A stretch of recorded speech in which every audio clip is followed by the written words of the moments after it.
but still have my coffee cup. Sock it to them. And the Tigers are doing just that these days. I won't brag. I don't bring it down. Don't want to be responsible for killing that rally. Thanks for stopping by. Like I mentioned in the first segment, the first 34 cards in the set. The second set here, the second half, is going to have a lot more interesting stories. It might be a little bit longer video, even though it's the same amount of cards, because some of the stories are a little bit more... the Roberto Clemente one is interesting, so I can't wait to get to that one. Plus, we got to talk about the short prints, because they're in this part of the card set as well. And both need explanation. All three of them need explanation. Now, it's got me thinking there's only two. There's three. Okay, like I had said, the only reason I did this video is because I want to prove that there are vintage sets out there that you can collect that are not really expensive and do provide a big challenge and a reward at the end. You've got this wonderful set full of Hall of Famers, a lot of other interesting cards with backstories that I'm going to tell you about. And that's why it's kind of important to collect sets, because the more you build your collection out, the more interesting it becomes. And that's what you're doing with a set. You're not just collecting this straight set of the same player or the same team. You are collecting a lot of players and teams and eras. So your collection gets more interesting. At least that's the way I see it, and a lot of other people see it too. I'm not saying stop collecting your favorite players or your PC or whatever. Do that too. Man, what a great collection you'll have if you just expand into the vintage, neighborhood. There's a lot of cool houses in that neighborhood. Okay, back in 1963, Fleer Corporation wanted to get away from, all the old-timey players, the retired players. They wanted to get right into the real baseball card business that Topps was doing with up-to-date players. They succeeded for a short time, very short time, 1 year, as a matter of fact. Topps took Fleer to court. Now, the whole court thing, about Topps and Fleer getting into it in the courts was Topps' claim to exclusivity. And that's in the gum and confectionery products. It just started out oddly because Fleer put this cherry-flavored cookie, it looks like a dog treat, in each one of their packs. And I wish I knew somebody that tried them. I wish I knew somebody that ate the cookies, because I would love to get a review. Love to get a review on that cookie. There had to be some cellophane on that cookie because these things are not stained. So they must have done something right in that regard. There were a lot of good players in this set, like you saw in the first series. There's Brooks Robinson, Willie Mays. Bob Gibson is going to appear in this series. Some other guys too, Sandy Koufax. But it's important to note some of the people that aren't in this set. Mickey Mantle, one of them. That's the big one. Hank Aaron, Duke Snider, Roger Maris, Al Kaline, Harmon Killebrew, Yogi Bear. There's a bunch more. And it was thought that these guys are going to appear in the second series. That never happened. I don't know. I don't know what the truth of that is. What a cool set it would be to have a second series. Now, of course, right after that season, Fleer was out of the baseball card business, at least these kind of baseball cards. They went on to make patches that you stick on patches, iron-on patches, other little collectibles, but not baseball cards. They're all baseball related. But Topps kept that monopoly alive right up until 1980 when when a lot of other people were allowed to compete. So if you think about that today, it'd be nice to have Leaf, Panini, and all the divisions of Panini, like Donruss and the rest of them. All of them have a hack, take a cutout of that market if they could just do it with the licenses that they're going to be shut out of. That's a different story. We'll get to that some other day. There are 12 Hall of Famers in this set. And of course, we're just doing the second half of the set. You can go back and look at the first half of that video and get a see as to who else is in it. We're going to have to talk about Maury Wills. He is the first big short print in this set. Maury Wills wasn't included in the 1963 Topps set. Although he appeared in the 1962 Topps set, It's just 1 year before. He was reportedly snubbed because supposedly Cy Berger, who was the bigwig at Topps, along with other members of the Detroit Tigers organization who he had a tryout with, Maury Wills had a tryout with him, just didn't believe that he was a viable major leaguer. So they just didn't include him in the set. And Maury was a little offended at that because he went on to play some great baseball after that. And he was the MVP in 1962. And that's why he was not in that 62-63 set, because he was a great player and they didn't think he was going to be that. And he just decided he wasn't going to be in any Topps products until 1967. And he appeared again, and I think that is a high number from that year, too. So his first appearance back was also rare and a short print. All right. The other short print is Joe Adcock. He's card number 46. The reason he's a short print is because Fleer determined that they're going to need a checklist. So they took everybody in the card set has 2 cards printed when they're running through the print lines on the print sheets. So everybody gets 2 cards. So that's the normal amount of cards when they're printing them and then cutting them and putting them in packs. They had to take out 1 card somewhere to insert a checklist. So somebody was going to have fewer cards printed of themselves, and the checklist is going to have fewer cards printed too. And that lucky guy was Joe Adcock. He's the one they pulled out to replace one of his cards with the checklist. So that's why that's a short print. That's not as interesting as being, slighted for not being a viable ball player. So you're not going to sign with him and then get added to the 63 Fleer set. I think it's a better story. We'll talk about it a little later, because I'll have the full story there. Let's get started. Card number 35. This is Bob Perky. Opened up the 55 season with the Pirates in the starting rotation and pitched strongly in 3 of his first 4 outings, but he had one where he had 6 perfect innings against the Dodgers. Then he came down with a sore shoulder and pitching in pain. He kind of lost 6 straight, and that got him a permanent seat in the bullpen and finally demoted down to New Orleans in June of that year. Now, the general manager of that team, none other than Branch Rickey. Yeah, the same guy that signed Jackie Robinson.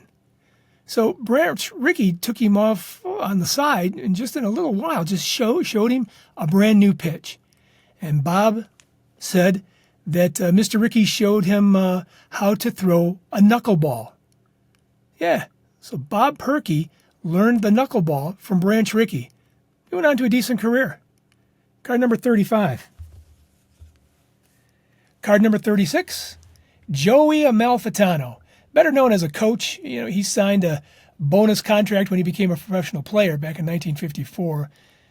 Amalfitano spent the first 2 years of his pro career sitting on the bench of the New York Giants under the terms of those contracts back in those days. The rule in force said you got to sit it out for a while. But after 4 years in the minor leagues, he returned to the National League in 1960. And he played his career with the Giants, Colt 45s, and the Chicago Cubs. I know him as a manager, a coach.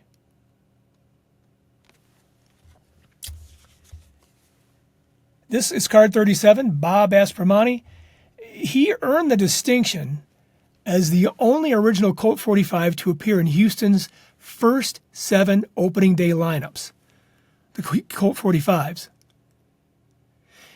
Playing as much as he did, for the startup, he achieved a number of franchise firsts. The first expansion draft selection taken. He was the first batter, hitting leadoff in the first inning on the opening day. He connected for his first hit, singling to left field on his first pitch from Cubs starter Don Caldwell.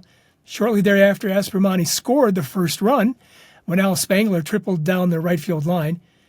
He drew the first base on balls and subsequently scored the second run while he was on base when Roman Mahias hit his first home run and the first home run of the Colt 45s. He also stole first base, taking second base in the 8th inning ahead of Mahias. So he was on second base, so that was the first steal. He had the second home run of the day. He was the first player to reach base 4 times in one game, going 3 for 4 with a walk. And on April 24th, 1965, Aspromonte became the first Houston Colt 45 player to homer in the newly opened Astrodome against Vern Law as part of a 5-0 Astros victory of Pittsburgh. This guy was famous for firsts and a couple of seconds. Okay, Dick Farrell. 1956, he came up late in the season with the Phillies. He would lose his first decision. That's the only thing he was ever able to do that year. But it was serendipitous because it was the start of a 14-year run in the major leagues. And Farrell was one of the young Philly pitchers of the late 1950s, along with Jack Meyer and Jim Owens, dubbed the Dalton Gang for their fun-loving late-hour escapades. That's what they used to call it back then. When he loses his temper, a teammate once said of Farrell, but when he wins, he's the life of the party. Once in a Milwaukee bar, Farrell punched a mirror and broke it. And his explanation was, I looked in the mirror and I didn't like what I saw, so I threw a punch. Take a look at this guy.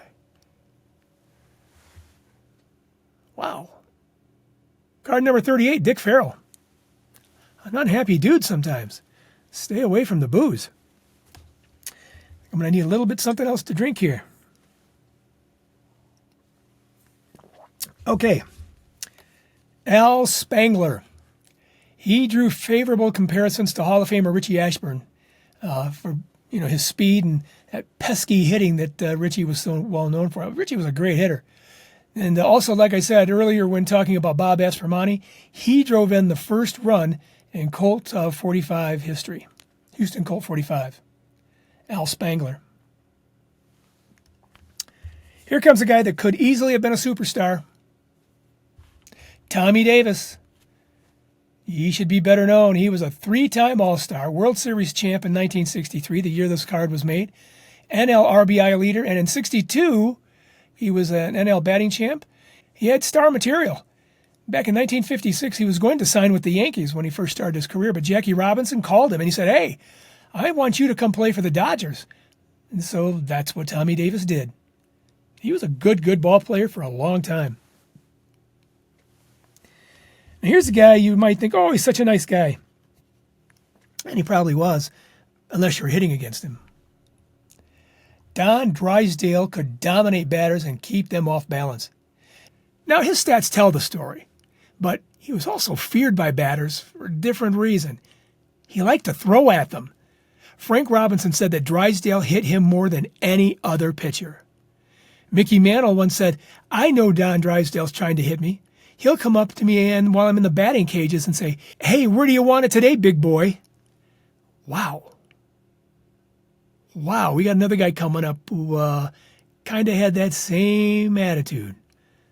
Just a minute, we'll tell you about it. Don Drysdale, card number 41. Here's Don Drysdale's pitching buddy, the great Sandy Koufax. The left arm of God is what he was called for his pitching feats, especially over the 5 years from 62 to 66. I could start listing all of the stats that made him legendary, but perhaps these points of interest are a little bit more amazing. Koufax became the first man to win 3 Cy Young Awards. That's back when only one pitcher got that prize in both leagues. It wasn't given out to 2 pitchers. He also won the Triple Crown of pitching in 63, 65, and 1966. He tossed 4 no-hitters, one of them a perfect game. Sandy Koufax was amazing. Card number 42. Here is that first short print and the story that goes with it. This is Maury Wills. This is his rookie card. Some are going to argue about that, but that's okay.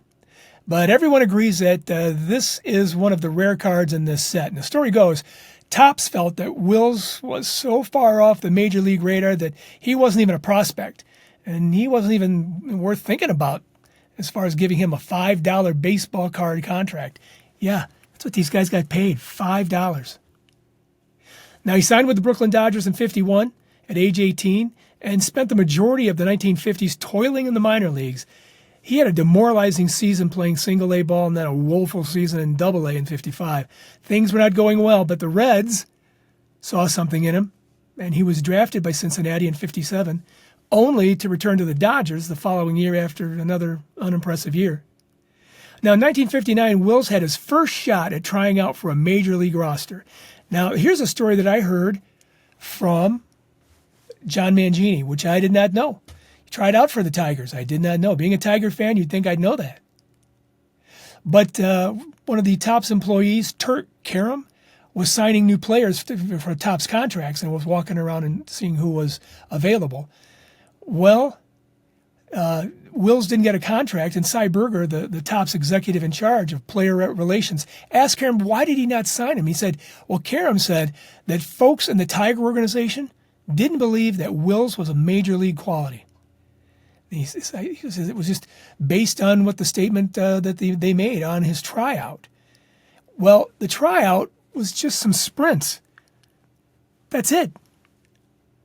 Imagine hearing from and this is a quote, imagine hearing from a bubblegum man that you're not going to realize your dream of being a big leaguer.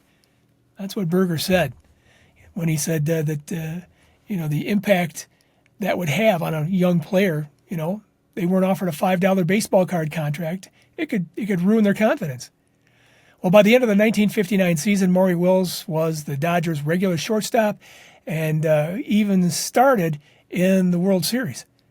Topps wanted to sign Wills, but by now at this point he'd already committed to an exclusive contract with Fleer, and that's why he appeared in '63. But Wills was feeling a bit slighted and signed an exclusive contract with Fleer, and that's why he's here. And he didn't show back up until 1967. And that's it. This is that big card out of this set. I'm not sure what this would set you back. I don't think it'll be that much. Not as much as you might think. Maury Wills, short print, number 1, and card number 43. Let me just grab a little more here. Card number 44 was Frank Bowling. Now, he played 12 seasons in the majors and played several years for Detroit and the Milwaukee and Atlanta Braves from 54 until 66. He batted and threw right-handed, and he was the youngest brother, or the younger brother, of shortstop Milt Bowling. And both Frank and Milt played for the Tigers at the same time. I thought that was cool. I wished I could have seen something like that when I was a kid. Card 44, Frank Bowling. One of my favorite players right here. The 5th winningest pitcher of all time, Warren Spahn. 363 wins, 245 losses over parts of 21 seasons from 1942 to 1965. Casey Stengel said he's only 20 years old and needs some work, but mark my word, if nothing happens to this kid, he can be a great one. Stengel also said someday he's going to be one of the best left-handers in the league. Casey knew talent, didn't he? Warren Spahn, card 45. Okay, we're getting down to that other short print. Here he is, Joe Adcock. When I collected this set and I needed this card, I thought it was going to be very, very hard to find. It's very easy to find, even though it's supposed to be rare. They're out there. They're plentiful. Now, I told you how this worked. They printed these sets on 130 card sheets, 132, I think. Yeah, 132 card sheets, which means the sheet could contain up to 2 complete 66 card sets. So if you think about it in those terms, that's what we have here. So that everybody got 2 cards on each one of those 132 sheets. But without a checklist, they needed to add that. So to accommodate that, they took one of the players off that 132 card sheet. So they only got one showing and added a checklist. So that makes both the checklist and Adcock short prints. And if you looked up in some catalogs, dictionaries, that sort of stuff about baseball cards, you'll see that they claim that there's only 2 short prints in this set. But a lot of people claim that including me, that the checklist is also a short print. Just by definition, if Joe's a short print, that checklist is too. The thing is, the checklist doesn't have a number. So technically, it's not in the set. It's not a part of it. That's the way they look at it. I don't see it that way. A lot of people think this is rare because he's in his Milwaukee uniform, and he says he's playing with Cleveland. Well, that was the trade that was made. This is how the card was manufactured. This is not an error card. This is the way that's supposed to be. Card 46, Joe Adcock. Roger Craig, not the football player, the baseball player, better known as a coach or a manager. Craig was part of 4 World Series championship teams. As manager, he led the '89 San Francisco Giants to the team's first National League championship in 27 years. He's also a great pitching coach for the Tigers during their 1984 World Series run. Roger Craig, 47. This is Al Jackson. He had a franchise record of 10 shutouts in a year for the Mets shortly after appearing on this card the next season. It was 1964. Now, later on, a fellow named Tom Seaver came in and surpassed that pretty quickly. But Al, he was a serious pitcher for the Mets for quite a few years. This is card number 49, Rod Kniel. This was a really aggressive player. He really put in 110%, if you want to say that sort of thing. And that style of play got him a nickname, Hot Rod. And he became a pinch-hitting star for the Mets. He's never real big as far as starting position and making great numbers. But the fans, man, they loved this guy in New York. Just absolutely loved him. Kniel, card number 49. Okay, card number 50, Ruben Amaro. 4 generations of Amaros have played professional baseball. Now, his father, Santos, was a long-time player, a distinguished player down in Cuba and Mexico. And of course, there's this guy, Ruben Sr. This is his card. He has a son, Ruben Amaro Jr., who became a player, executive, and coach in the majors. For nearly 50 years, he continued to serve the game in many capacities: scout, coach, manager, and more. This guy. He also had a son named David who had a professional career. Ruben Amaro.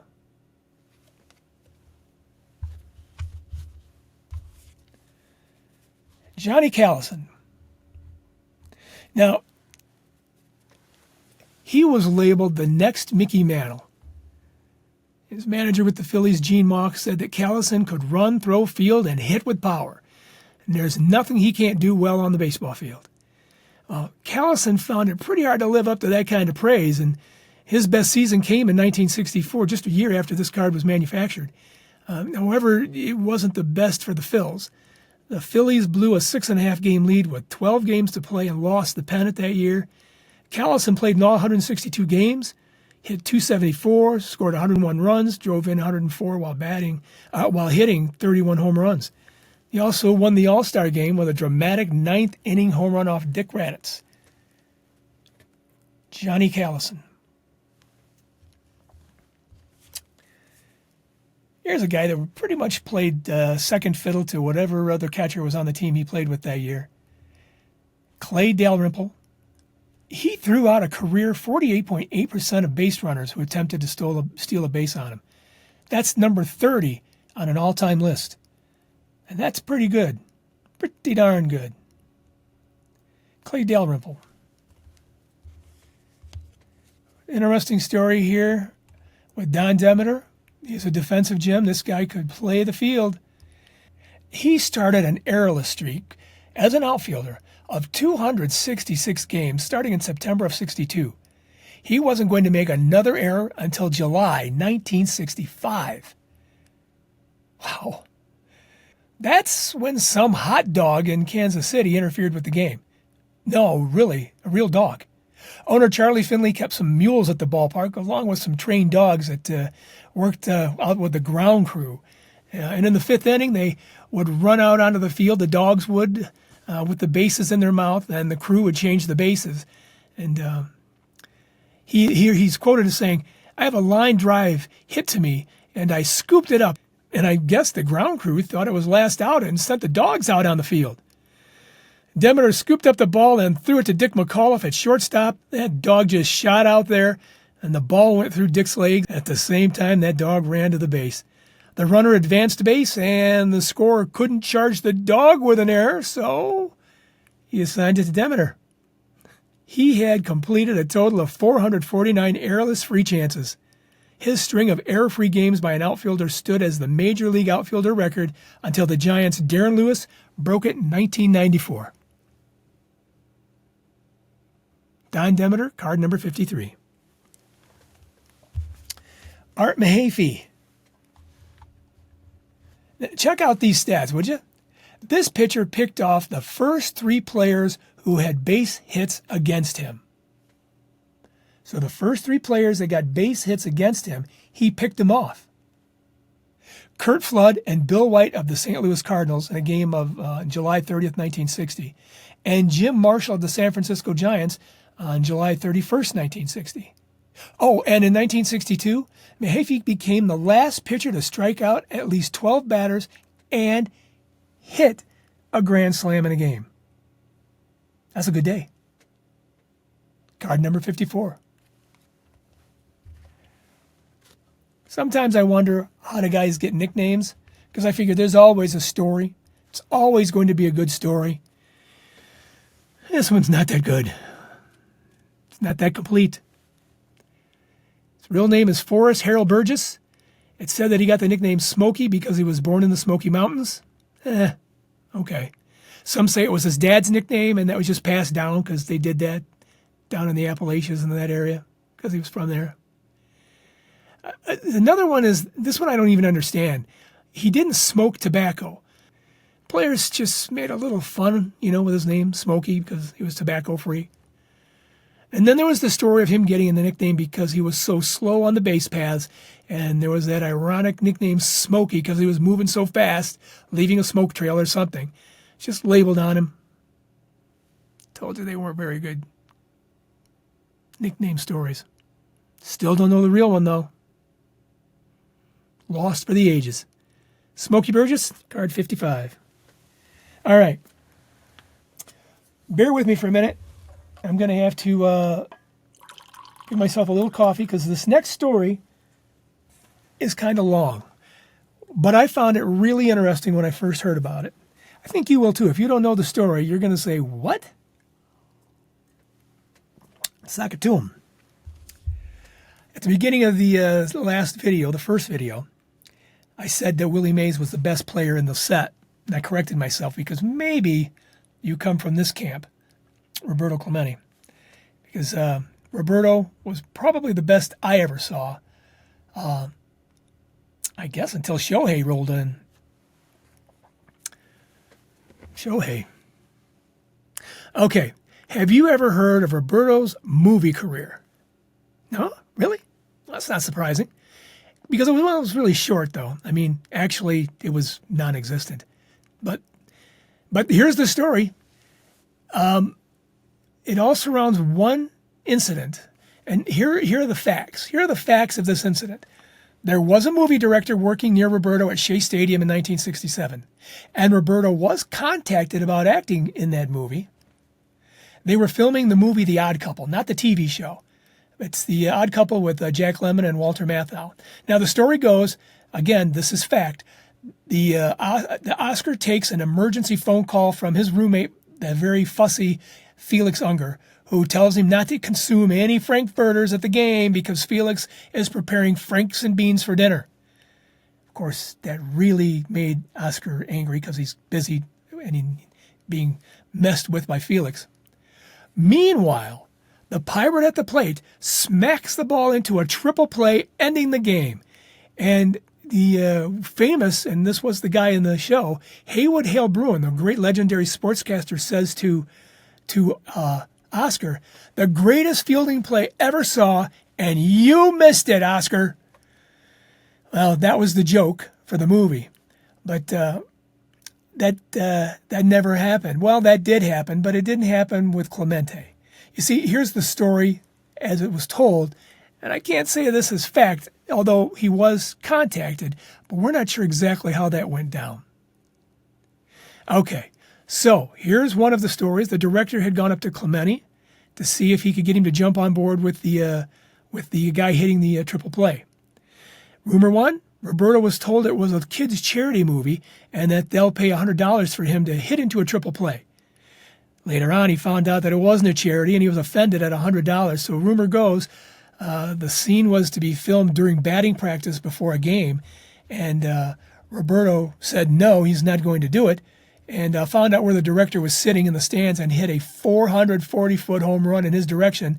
And later ran by saying, "Hey, movie man, take that picture of that home run and put that on your stinking picture. You can have it for nothing." Rumor 2. It was July 30th, 1967, and the Daily News piece, they published this right after the filming, included this anecdote that the director with a megaphone and a baseball cap on his head just strutted right up to Clemente and put his arm around Roberto's shoulder, gave him a typical Hollywood greeting. "Hiya, Roberto. How's my old buddy?" And Roberto looked the guy square in the eye and he goes, "I am not old." And then Clemente said coldly, "And I ain't going to be your buddy, and I'm not in your stinking movie." Cut that to the chase. Rumor 3. New York Times writer Vincent Canby, the paper's film critic, said Mazeroski was the pinch hitter who came in for Clemente. That's the guy they actually got to hit into the triple play because Clemente was not going to do it.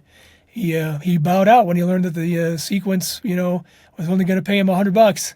And he also didn't like the idea of his fans, especially kids in the Latin population, seeing him fail so miserably. He didn't want the kids to see that. So he said, "Yeah, I'm not going to do that." And the Screen Actors Guild for the minimum for acting ball players was $100, and he just felt that was an insult, and kindly stated, "No, thank you." I guess that kind of sounds more like Roberto, but his movie career ended before it even started, and he's just not going to hit into a triple play ever. Roberto Clemente. This is a beautiful card.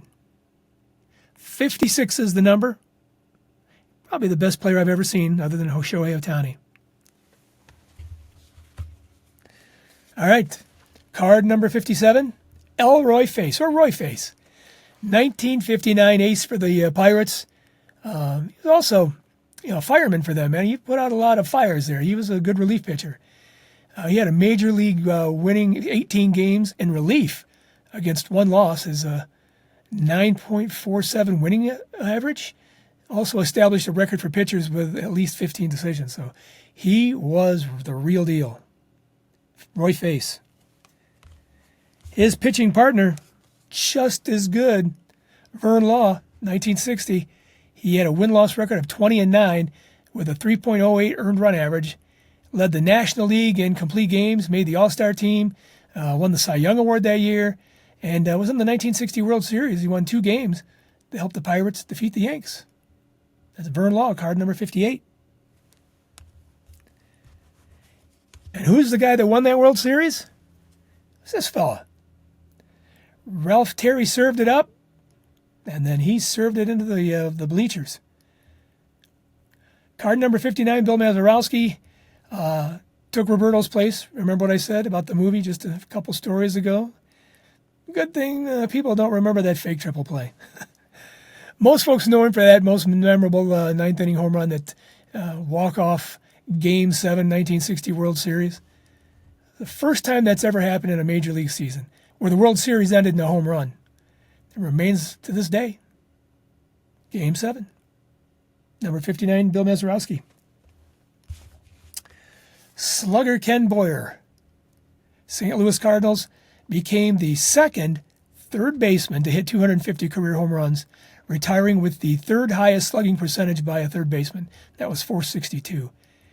He was the third after Pie Traynor and Eddie Matthews to drive in 90 runs 8 times, and remains the only Cardinal player since 1900 to hit for the cycle twice.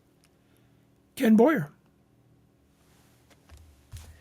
Here's that other pitcher that I was thinking about when we were talking about Don Drysdale. Bob Gibson. Now listen to this. Not just the greatest pitcher of the 1960s, he was perhaps the scariest too. Here's what Hank Aaron told Dusty Baker before Dusty had to face him. Aaron said to Baker, "Don't dig in against Bob Gibson. He'll knock you down. He'd knock down his own grandmother. Don't stare at him. Don't smile at him. Don't talk to him. He doesn't like it. If you happen to hit a home run, don't run too slow and don't run too fast. If you want to celebrate, get in the tunnel first. And if he hits you, don't charge the mound because he's a Golden Gloves boxer. This dude was intimidating.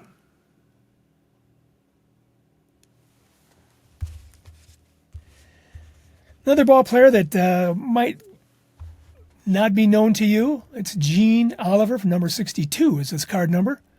Not a great hitter, but an adequate fielder, catcher that is. He had one distinction. He'd be in the Hall of Fame today if he could face Sandy Koufax every day.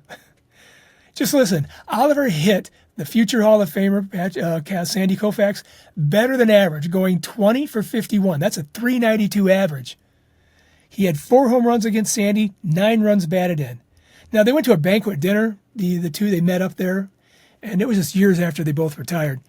Koufax joked to Oliver, "How did a putz like you hit .392 off me?" When you're Sandy Koufax, you can say that. Gene Oliver. Here's Bill White. I found out about Bill White in a weird way. I didn't listen to Yankee games, and I didn't know that he was play-by-play for them or a color analyst for years. But one day, while watching the Today Show in 1976 before going to school, I see this guy taking over for Joe Garagiola, who I loved doing sports on the Today Show. His name was Bill White. I didn't know him, but I'd seen him before. I had cards of this guy. Later, I looked him up and became excited because he was another baseball player, and I became a huge fan. Now, he must have been great to listen to in New York with the Yanks. He went on to become the National League president in 1989 to 1994. He did some historical things. Here is the baby Bo. Orlando Cepeda. First Latin American ball player to win the Rookie of the Year award. Luis Aparicio was the second. He became the second Puerto Rican to win MVP. Zoilio Versailles was the first. Later, Cepeda signed with the Red Sox before the 1973 season as the first full-time DH in team history. And he was a great player, by the way. Jim Davenport. Not a lot to say about him. He's another player known better as a manager and a coach than a player. He was a second-time All-Star back in 1962, back when they played 2 All-Star games in the year. He won a Gold Glove that year, and he's listed on the San Francisco Giants Wall of Fame.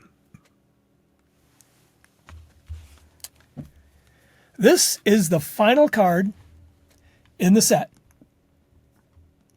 Card number 66.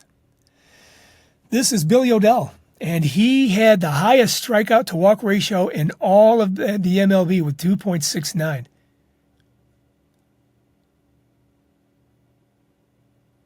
In 1962, O'Dell won a career-high 19 games for the NL champ Giants. And although losing Game 1 of the 1962 World Series, he did manage to strike out 8 players, and he struck out Mickey Mantle twice. That's Billy O'Dell. Final card in the set. I want to say one more time, you saw a lot of ball players in here that you may not know, you may not recognize. They're very affordable cards, and if you're going to collect the set, that's what you want, affordable cards. Here is that checklist that we talked about. Notice mine is checked up pretty good. This is the one that's shared with Joe Adcock, as we talked about earlier. Now, it's scarce for one reason only. The good ones, the ones that are in clean mint shape, don't have all these check marks on them. And notice there's no number. It's not card 67. It's just a checklist. So some people may not count this as a card that's in the set, so it doesn't count as a short print. I don't understand that in people, but that's the way it goes. All right. Collect vintage cards. Keep collecting those modern cards too. I do. I love modern cards. But I like to collect that vintage stuff too because it tells a story. It tells a story about them. It tells a story about me as well. And that's the way you build a legacy with your card collection. That's why I call it a legacy collection. All right. Please like and subscribe, because that's my gold star. Put it on my project, and I hang it on the refrigerator. I want to wear it proudly. So comment. Tell me what you think. Who was your favorite card in the set? Don't forget to like, subscribe, because I really appreciate that. And we will talk soon. Cardboard meditation helps set your mind right. Thank you for watching. Show us your appreciation by clicking the like and subscribe button. Ring the bell while you're at it so you'll know when we upload a new story.